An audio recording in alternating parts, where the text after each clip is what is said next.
Estados Unidos lanzó segunda fase de operación contra el narcotráfico con respaldo del Senado estadounidense, mientras Nicolás Maduro refuerza control interno con operativo Tuntún navideño y arrestos por publicaciones en redes. Israel y Hamás sellan un histórico acuerdo de paz con la liberación de rehenes como primer paso. Trump confirma viaje a Egipto para participar en la firma y celebrar el pacto que busca poner fin al conflicto. El presidente de Estados Unidos, Donald Trump, ordena militarizar Chicago tras protestas masivas contra el ICE. El despliegue de tropas reabre el debate sobre el abuso de poder y derechos civiles en Estados Unidos. El Nobel de Literatura 2025 es para el húngaro László, reconocido como el maestro del apocalipsis. Fue premiado por su estilo único y visionario.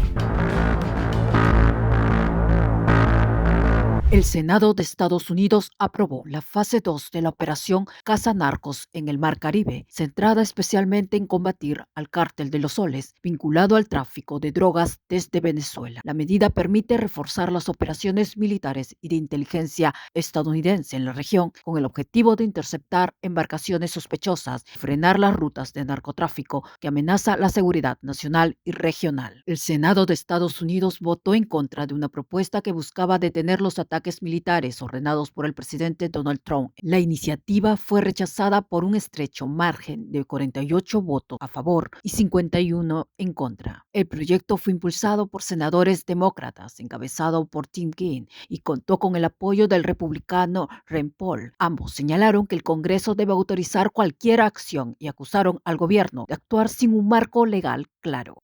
Kaine afirmó que no se trata de impedir que el país se defienda, sino de que el uso de la fuerza esté debidamente debatido y aprobado por los representantes electos. Por su parte, el secretario de Estado Marco Rubio defendió la postura del gobierno, pidió a los senadores republicanos votar contra la medida, aseguró que los ataques buscan neutralizar organizaciones criminales que amenazan directamente la seguridad de Estados Unidos y que el presidente tiene la obligación de proteger al país sin esperar una autorización legislativa. El debate volvió a poner sobre la mesa la disputa entre el Congreso y la Casa Blanca por el control de las decisiones militares. Kaine y otros legisladores advirtieron que permitir acciones sin supervisión sienta un precedente peligroso. La supervisión del Congreso es un músculo que se ha ido debilitado, dijo Kaine, y la única forma de fortalecerlo es ejerciéndolo.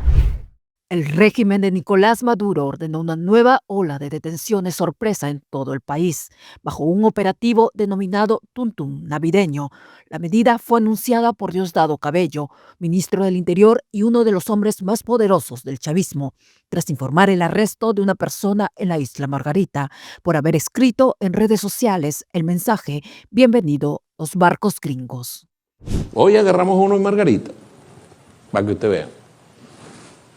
Escribió, bienvenido los barcos gringos, no sé qué vaina. Después que lo agarran, ay, perdóneme, fue sin darme cuenta. Sin darte cuenta. Sin darte cuenta. A mí me mandó Ilenia eso. Ilenia me lo mandó y yo lo vi en las redes. Y dije, coño, ¿cómo es esto, vale? Entonces, bueno, por eso es que estoy estrenando la versión nueva de Tuntún navideño. El anuncio fue realizado por Diosdado Cabello, quien aseguró que el arresto forma parte de una nueva fase de control interno que denominó el Tuntún navideño. Porque ellos creen que van a doblegarnos espiritualmente a estas alturas del partido. Carajo. No nos conocen. Entonces, el comandante Chávez siempre nos habló de eso, la guerra psicológica, ¿ves? Cómo buscan mellar la credibilidad de los liderazgos, cómo buscan mellar la fortaleza de esa unidad. La medida llega en un momento de gran tensión en la región, después de que Estados Unidos lanzara operaciones contra embarcaciones sospechosas de narcotráfico cerca de las costas venezolanas.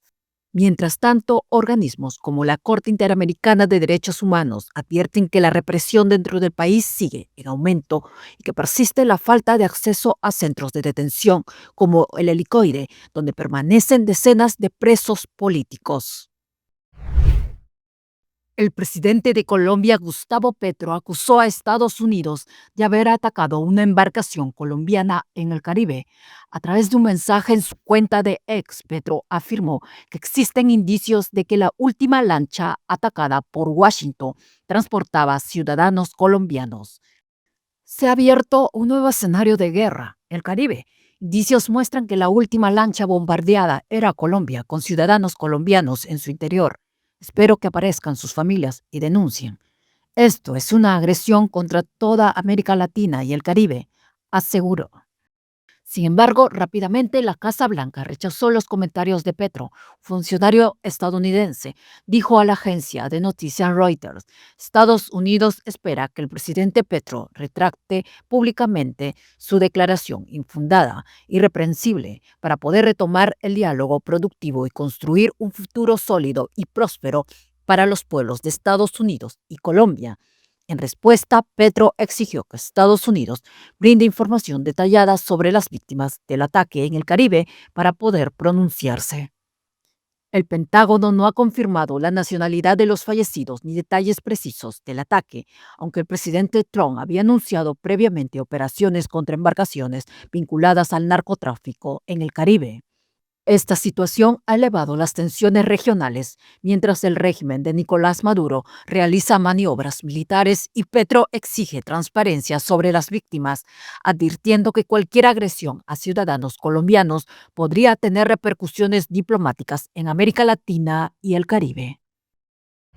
Es muy importante para la audiencia entender que Gustavo Petro está en el escenario de una campaña electoral que en el 2026 va a determinar las fuerzas y los equilibrios y balances de las fuerzas políticas en el Congreso, que de una u otra forma terminan como poder legislativo, determinan lo que son los poderes y los contrapesos de las políticas y las reformas del cambio en un próximo gobierno, y al mismo tiempo en el 2026 Colombia va también a elegir presidente. Era importante señalar este contexto por una sencilla razón: los discursos y las menciones que hoy Gustavo Petro hace reiteradamente frente a la intromisión del gobierno de los Estados Unidos en aguas internacionales, haciendo bloqueos o incluso hundiendo lanchas que presuntamente llevaban cocaína o llevaban drogas, pues tiene un objetivo fundamental, y es avivar y alentar el discurso y la narrativa y la retórica de los buenos y los ricos, de los buenos y los malos, los ricos y los pobres, los yanquis y los latinoamericanos, que básicamente le exacerba en la plaza pública, en las calles, ese romanticismo revolucionario que en muchos jóvenes y en Colombia le permite avivar y le permite narrativa a sus listas y candidatos al Congreso y a los candidatos o precandidatos que tiene a la presidencia. La pregunta tiene bastantes aristas. Lo primero que hay que señalar, y creo que la audiencia en América Latina debe tener muy claro y muy en cuenta, es que este tipo de situaciones no son las que corresponden a un jefe de Estado. Es decir, Gustavo Petro dejó de pensar en el pueblo colombiano, dejó de pensar en el bienestar del pueblo colombiano, en las relaciones binacionales y bilaterales con el mayor socio, no solamente político, social, sino económico que ha tenido Colombia en los últimos casi 16 años. La balanza de comercio exterior que tenemos con los Estados Unidos supera cualquier tipo de balanza que tengamos con otro país de América Latina. Venezuela desplegó el miércoles a su Fuerza Armada en 2 regiones costeras del norte del país, donde se ubica el principal aeropuerto, como respuesta a las maniobras militares estadounidenses en aguas internacionales del Caribe. El ejercicio Independencia 200 arrancó en los estados de La Guaira y Carabobo, según indicó el presidente Nicolás Maduro en un audio en Telegram, y prevé que se realicen en el resto del país en los próximos días. Efectivos militares y policías instruyeron a milicianos y grupos chavistas sobre el uso de armas. El presidente siempre ha levantado la bandera de paz, pero si los gringos pretenden poner su bota yanqui en nuestro país, no tenemos otra alternativa que defender nuestra patria, nuestra independencia, nuestra soberanía. Los militares venezolanos también se desplegaron en el Aeropuerto Internacional de Maiquetía, que sirve a Caracas, en los puertos, las aduanas, unidades militares e instituciones del Estado, según el Ministerio del Interior. Y en Carabobo, la milicia recibió instrucciones sobre cómo defender zonas estratégicas para garantizar el funcionamiento de los servicios públicos. Venezuela además se prepara para declarar un estado de excepción que otorga a Maduro poderes especiales e incluye la restricción temporal de derechos constitucionales. Estados Unidos desplegó hace más de un mes 8 buques de guerra y un submarino de propulsión nuclear en el Caribe Sur, frente a las costas de Venezuela, con el argumento de combatir el narcotráfico. Venezuela considera que este despliegue busca un cambio de régimen en Caracas, mientras que el presidente estadounidense Donald Trump afirma que han matado al menos a 21 presuntos narcos en 4 ataques a embarcaciones.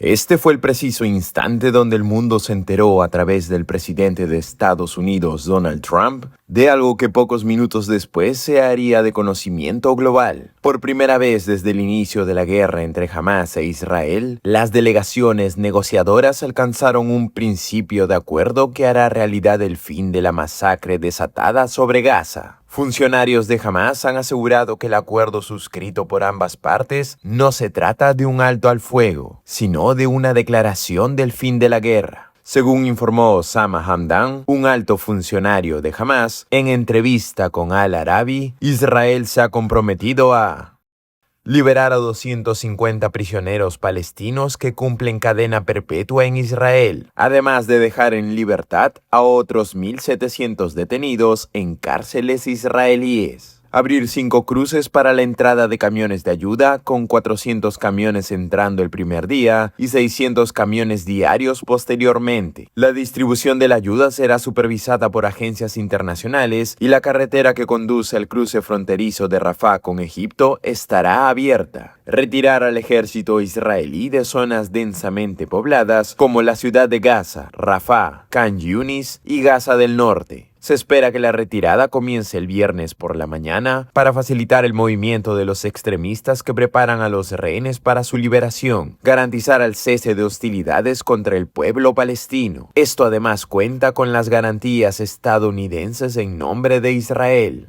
Cabe señalar que Israel habría dejado claro que no entregará los cadáveres de líderes militares fallecidos de Hamás, Yahya y Mohamed Sinwar. En tanto, según anunció la oficina de Benjamín Netanyahu, el alto el fuego en Gaza comenzará dentro de las 24 horas siguientes a una reunión del Gabinete de Seguridad de Israel. Después de ese periodo de 24 horas, comenzará una ventana de tiempo de 72 horas, en la que todos nuestros rehenes serán liberados y regresarán a Israel. En esta primera fase, las tropas israelíes permanecerán en el 53% del territorio de la Franja de Gaza, de acuerdo con el portavoz del Ejecutivo israelí, Shosh Bedrosian. El primer ministro Benjamín Netanyahu catalogó el acuerdo como un éxito diplomático gracias a una firme resolución, una poderosa acción militar y los grandes esfuerzos de su gran amigo y aliado, el presidente Trump. En tanto, el presidente de la Autoridad Palestina, Mahmoud Abbas, eligió el acuerdo de alto el fuego y expresó su esperanza de que conduzca al establecimiento de un Estado palestino independiente. En una declaración en redes sociales, Abbas acogió con satisfacción el anuncio del presidente estadounidense Donald Trump de un acuerdo para poner fin a la guerra en la Franja de Gaza y expresó su esperanza de que estos esfuerzos sean el preludio de una solución política permanente que conduzca al fin de la ocupación israelí del Estado de Palestina y al establecimiento de un Estado palestino independiente.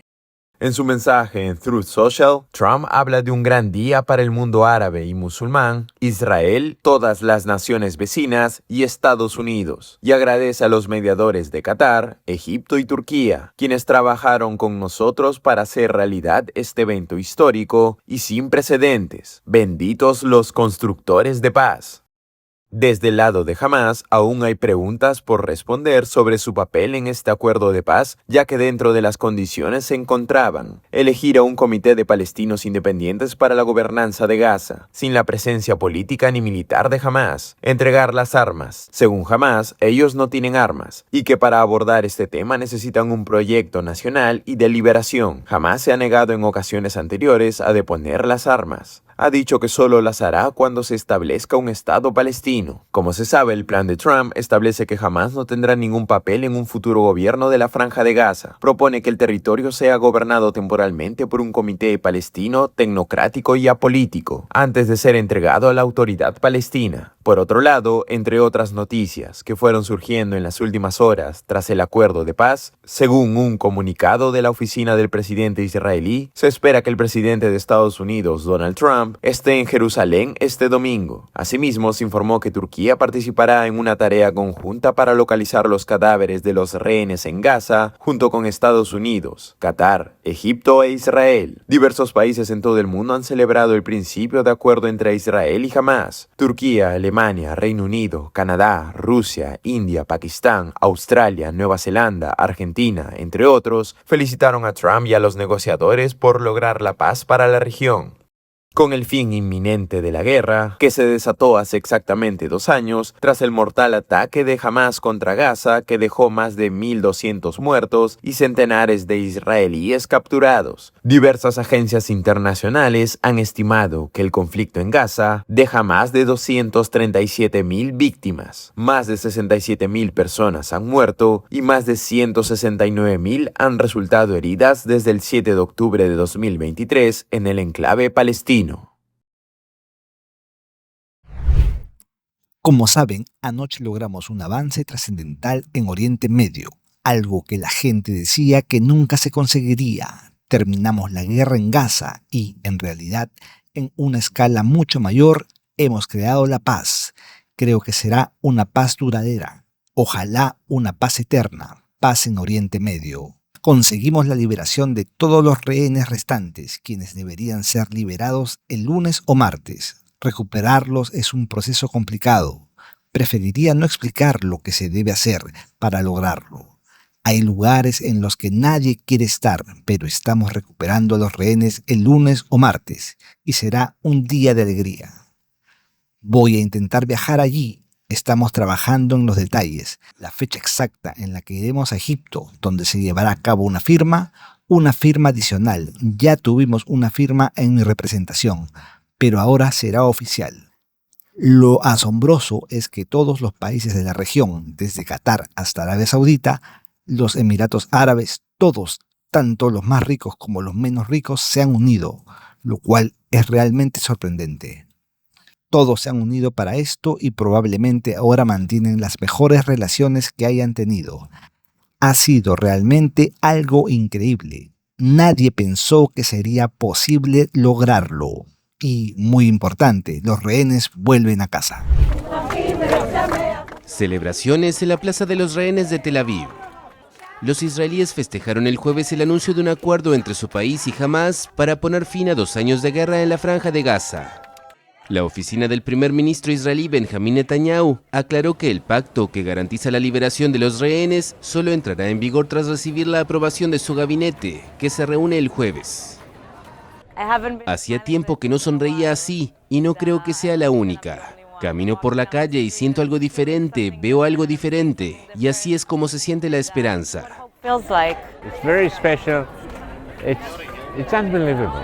Es muy especial, es increíble. Es como algo que no crees que pueda suceder y deseas que suceda y de repente se hace realidad. Es increíble, increíble.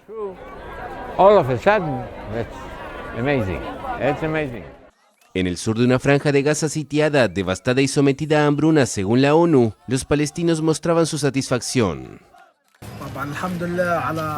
Gracias a Dios por este alto al fuego, gracias por el fin del derramamiento de sangre y las muertes. No soy el único que está feliz, toda la franja de Gaza está feliz. Todo el pueblo árabe está feliz por el alto al fuego y el fin del derramamiento de sangre.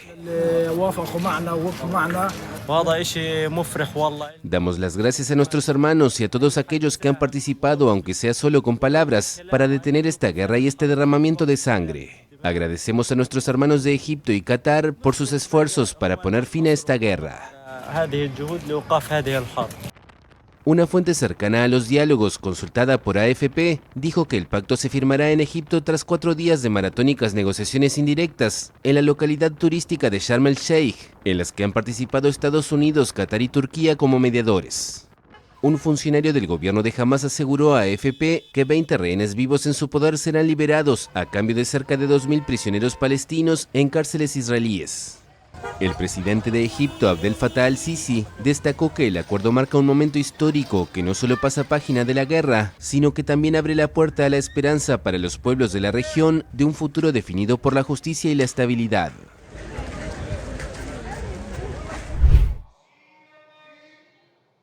El Congreso de los Diputados español aprobó el miércoles el embargo de armas procedentes y con destino a Israel. El decreto ley aplicado de facto por España desde 2023 fue aprobado por 178 votos contra 169. Desde el mes pasado había sido anunciado por el presidente del gobierno, el socialista Pedro Sánchez, para frenar el genocidio en Gaza. El gobierno minoritario de Sánchez finalmente recibió el apoyo del partido de extrema izquierda Podemos, que había dejado en el aire su voto hasta el miércoles por la mañana. Ningún material controlado que haya sido fabricado en España será vendido a Israel. Y ningún material controlado que haya sido fabricado en Israel podrá recalar en España, ni siquiera pasando por otros Estados miembros. El decreto ley prohíbe todas las exportaciones de material de defensa, productos o tecnologías utilizados en este ámbito a Israel, así como su importación a España. También bloquea las solicitudes de tránsito de combustibles de aviación con posibles aplicaciones militares y prohíbe la publicidad de productos procedentes de los asentamientos ilegales en Gaza y Cisjordania.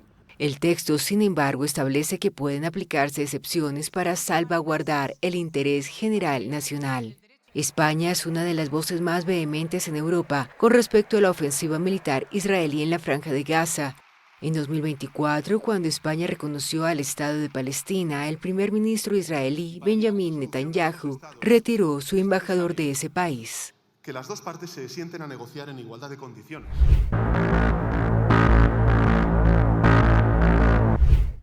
El presidente Donald Trump ordenó el despliegue de cientos de soldados en Chicago tras el reporte de protestas masivas en Illinois contra agentes del ICE. Según medios locales, diariamente decenas de manifestantes bloquean la salida de vehículos de los agentes, generando fuertes tensiones en la ciudad. Cerca de 200 guardias nacionales de Texas y 300 de Illinois iniciaron sus operaciones en la zona, informó el ejército. La medida se lleva a cabo pese a la oposición de las autoridades locales, que incluso recurrieron a la justicia para intentar impedir el despliegue.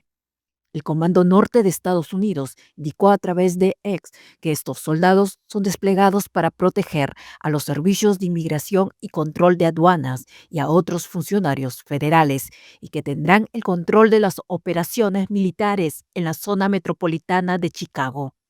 Otros estados demócratas desafían maniobra de Trump sobre la Guardia Nacional. 24 estados con gobernadores o fiscales generales demócratas firmaron un documento judicial respaldando los desafíos legales de Oregon y California contra la intención del presidente Donald Trump de desplegar miembros de la Guardia Nacional en Portland. El escrito presentado ante la Corte de Apelaciones del 9º Circuito argumenta que la convocatoria de tropas es injustificada, ya que no hay invasión que repeler ni rebelión que suprimir. Las fuerzas locales, estatales y municipales son plenamente capaces de hacer cumplir la ley. Centenares de soldados comenzaron a ser desplegados la noche del miércoles en el área metropolitana de Chicago, anunció el ejército estadounidense. Esto poco después de que el presidente Donald Trump pidiera encarcelar al alcalde de la ciudad y al gobernador de Illinois por falta de cooperación para impedir las protestas contra las redadas migratorias. Cerca de 200 guardias nacionales de Texas y 300 más de Illinois iniciaron sus operaciones en la zona a pesar de que las autoridades locales se oponen a la medida y acudieron a la justicia para impedirlo. Chicago, la mayor ciudad de Illinois y la tercera del país, es el más reciente foco de la dura estrategia de Trump contra la inmigración ilegal, que genera denuncias de abusos de los derechos humanos y autoritarismo, manifestaciones y demandas ante la justicia. La Policía Federal de Inmigración, o ICE, ha desplegado decenas de agentes enmascarados en varias ciudades demócratas y está a cargo de realizar las redadas contra inmigrantes ilegales. Los alrededores del centro de detención de ICE en las afueras de Chicago son escenario a diario de protestas protagonizadas por decenas de activistas que intentan bloquear la salida de los vehículos de los agentes. para proteger a nuestros hermanos inmigrantes, para estar en nuestro vecindario, para proteger a nuestros hijos, para proteger a nuestros padres y para asegurarnos de que ellos, trabajadores, tengan la oportunidad de traer dinero a casa para alimentar a sus familias. No hay nada de malo en ser negro o moreno en la ciudad de Chicago.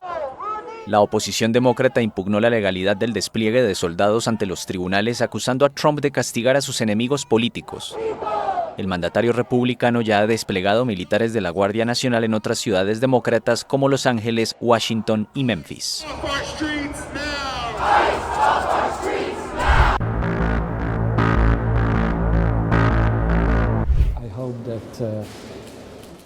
László Krasznahorkai ganó el jueves el Premio Nobel de Literatura. El escritor húngaro de 71 años fue galardonado por su obra fascinante y visionaria que, en medio de un terror apocalíptico, reafirma el poder del arte.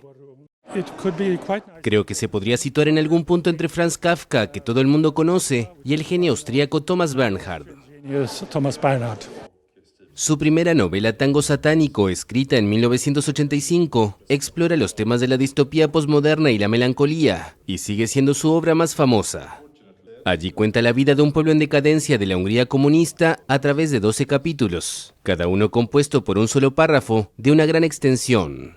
También se destacan Melancolía de la Resistencia de 1989 y Guerra de 1999. Difícil y exigente, el estilo del autor ha sido descrito por él mismo como la realidad examinada hasta la locura. Su predilección por las frases largas y los escasos saltos de párrafo también le han valido al escritor el calificativo de obsesivo. Voy a tratar específicamente que venimos a sostener. Un nuevo revés para Javier Milei. La Cámara de Diputados de Argentina aprobó el miércoles una ley que limita el uso de los decretos presidenciales, una herramienta fundamental para el mandatario cuyo partido no cuenta con mayorías parlamentarias. El texto, ya aprobado por el Senado, establece que, a diferencia de la legislación actual, los decretos podrán ser rechazados con el voto de una sola Cámara. Sin embargo, tras la votación, los diputados rechazaron un artículo sobre el plazo para refrendar los decretos, por lo que la ley volverá a la Cámara Alta. Desde que asumió a fines de 2023, Milei lleva firmados más de 70 decretos de necesidad y urgencia, casi los mismos que su acérrima opositora, la peronista Cristina Kirchner, firmó entre sus dos presidencias. El mandatario está asediado por turbulencias financieras, escándalos en su partido y bloqueos del Congreso a sus vetos a mayor financiamiento para discapacidad, educación y salud. Milei, quien ha calificado al Congreso como nido de ratas y a sus legisladores como casta política, enfrenta el 26 de octubre elecciones de medio término en las que se renovará la mitad de la Cámara de Diputados y un tercio del Senado. En la provincia de Buenos Aires, principal distrito electoral, la lista oficialista quedó golpeada cuando su principal candidato, José Luis Espert, admitió haber recibido $200.000 de un empresario reclamado por la justicia de Estados Unidos para su extradición por narcotráfico y estafa, entre otros delitos. Los comicios son claves para el mandatario, tras una importante derrota en una elección legislativa provincial el mes pasado. Ese traspié derivó en una corrida cambiaria, sofocada temporalmente por promesas de ayuda financiera de parte del presidente estadounidense Donald Trump, a quien Milei visitará el martes.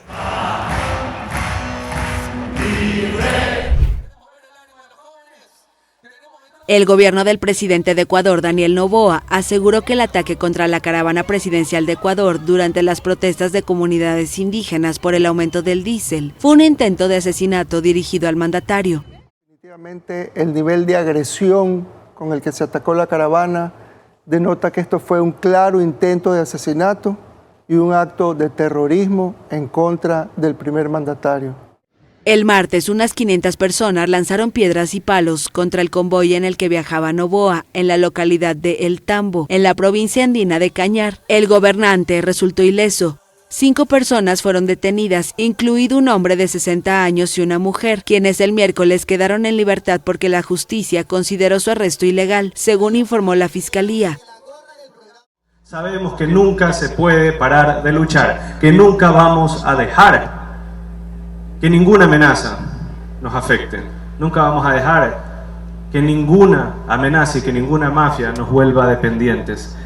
La mayor organización de pueblos originarios del país, CONAIE, que está al frente de las protestas, criticó en un comunicado las denuncias del gobierno y rechazó las acusaciones que llamó infundadas de magnicidio o intento de asesinato. Las protestas, que fueron impulsadas por la organización, iniciaron el 22 de septiembre en varias provincias en rechazo a la eliminación del subsidio al diésel, que pasó de $1,80 el galón a $2,80. La CONAIE solicitó una investigación independiente e imparcial en la que participan organismos internacionales de derechos humanos para determinar qué pasó con la caravana presidencial, mientras que el gobierno investiga si se tomaron las medidas de seguridad necesarias o si hubo algún acto de irresponsabilidad o negligencia dentro del esquema presidencial.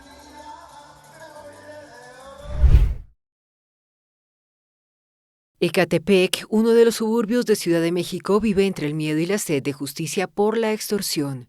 Comerciantes, panaderos o mecánicos observan detrás de las rejas de su negocio cómo las bandas actúan a sus anchas. Cada vez más se ven en la tesitura de tener que pagar a alguna pandilla por seguridad. Aquí la extorsión crece abonada por la impunidad, por el abandono de las autoridades para luchar contra estas mafias que operan a cara descubierta. Aquí en Ecatepec hay mucha inseguridad. La gente tiene a veces ya miedo de salir.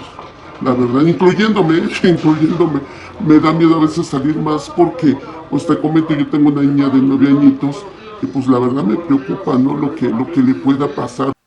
Como en Colombia, en México la extorsión involucra a bandas del narcotráfico, ya que es una fuente de ingresos en efectivo según investigadores. Pero también hay delincuentes de poca monta que se dedican a intimidar y exigir dinero por teléfono, a veces desde cárceles. Es ahí cuando la inseguridad y la extorsión son aprovechadas por negocios como La Choquiza. El local ubicado al lado de un mercado ofrece protección y asesoramiento jurídico. Son eufemismos con que tratan de ocultar una modalidad de extorsión que consiste en pedir dinero a comerciantes para no agredirlos y luego protegerlos de otras bandas. En la zona alrededor hay grupos que se supone que te cuidan a cambio de ciertas cantidades, aportaciones como a veces le llaman. La presidenta de México, Claudia Sheinbaum, presume de haber reducido los homicidios, pero admite que no ha podido abatir la extorsión, cuyas cifras están subestimadas por el temor a denunciar. El objetivo es que exista, así como hay unidades especializadas de combate al secuestro, ¿sí?, a nivel nacional en cada estado de la República, lo que se pretende, lo que se busca, o el objetivo es que también existan esas unidades, ¿sí?, anti-extorsión. En Ecatepec, donde 90% de sus 1,6 millones de habitantes se sienten inseguros, según estadísticas oficiales, el hartazgo llevó en julio a un grupo de comerciantes a golpear hasta el cansancio a un hombre que los amenazaba con quemar sus negocios. Policías lo rescataron ensangrentado y ahora es procesado por extorsión. A veces ya no le tienes confianza a la autoridad. Te comento el porqué, porque a veces has pedido ayuda o pides ayuda y no hay una respuesta, o hay una respuesta tan lenta que pues te desesperas y terminas por decir, lo dejo. En la última década, los casos de justicia por mano propia rebasan los 2.000 en México, donde la impunidad es casi total, según una investigación académica del Tecnológico de Monterrey. El temor a denunciar no es el único obstáculo para frenar la extorsión, también la sospecha de que algunas autoridades sirven a las mafias.